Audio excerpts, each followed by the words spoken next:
Bum bum bum, Adrian Jensen answering questions from reddit.com/r/After Effects. So I see this post, creating bubbles in After Effects. Hello, I am trying to create bubbles similar to the ones in the video. P.S. I do have trap code particular. That's good news. However, at the end of the video, the bubbles will come together and form a bottle shape. Anyone knows how to do them? ? Vimeo. Thank you. So when I saw this, my first thought was like, when you need to make particles form a shape in particular, the only way to do that is to run it backwards. So I open this thread and I see this other comment that's already in here that says exactly that, literally to the letter, exactly what I was thinking. So you might think I don't need to help this person. They've already been helped, but it is kind of a complicated concept. So I'm going to go ahead and run through it anyway. Let's check out the video. Okay. Catchy music. It feels good in my heart, in my... Okay. Capitalism. So we have these sort of stylized bubbles, basically like circles. So I think this is sort of what they're looking for. I think the bubbles forming the bottle doesn't really happen in this video, but that's what they're asking for, so that's what I'm gonna do. So first we need to go to Google and let's find an image of a bottle. I could draw one, but okay, so there's a bunch of these. Open up tools and we'll make sure that we find one that's transparent and find one that's sort of shaped like a Coke bottle. Okay, so bring that bottle in, try and center it up. Gonna pre-compose that and make it 3D. To be an emitter in particular, it's gotta be 3D. So then I can make a new solid. I'm gonna call that solid particular.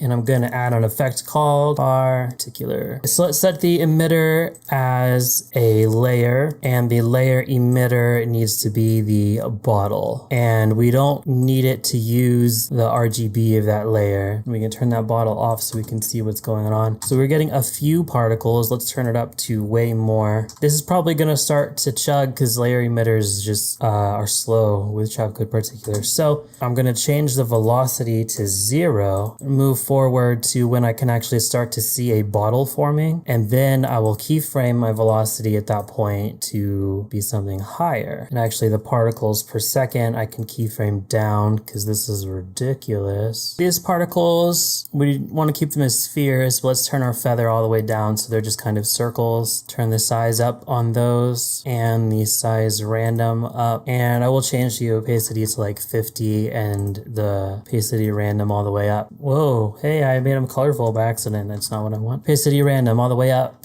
And we'll add a Coca-Cola red background just to help visualize this.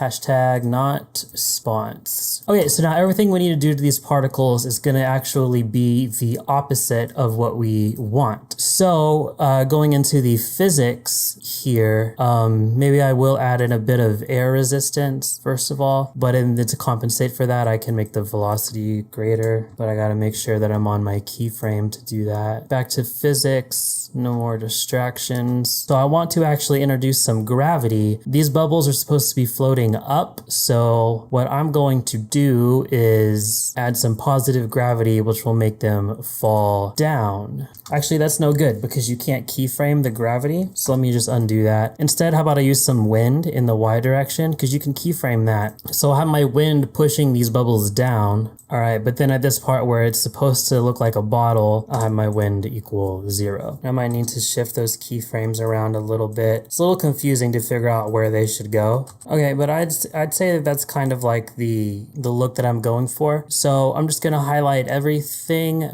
This layer emitter light is locked. That's a layer that's created by a particular, so I need to unlock that so that I can select it.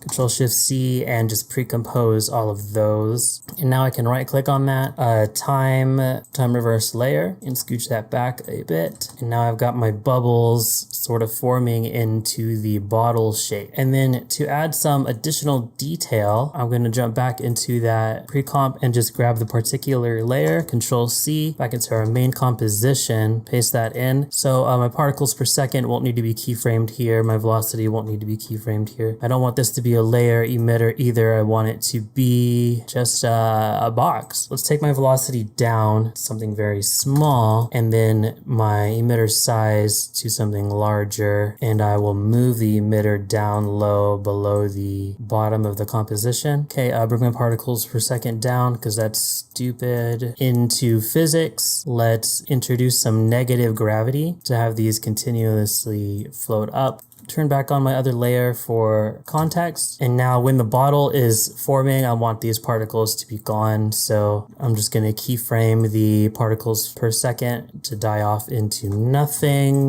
Then I'll scooch this layer back. And now maybe my physics are a little ridiculous. Obviously, too much negative gravity. I'll introduce some turbulence. And I will make these particles fade in and out over their lifetime, just so I can avoid any popping. And let's see what this corporate animation looks like. All right, it's not gorgeous, but I think that will teach you what you need to know to get this effect done. Ba-do-do-do, Adrian Jensen just answered your question. Now you have to like and subscribe.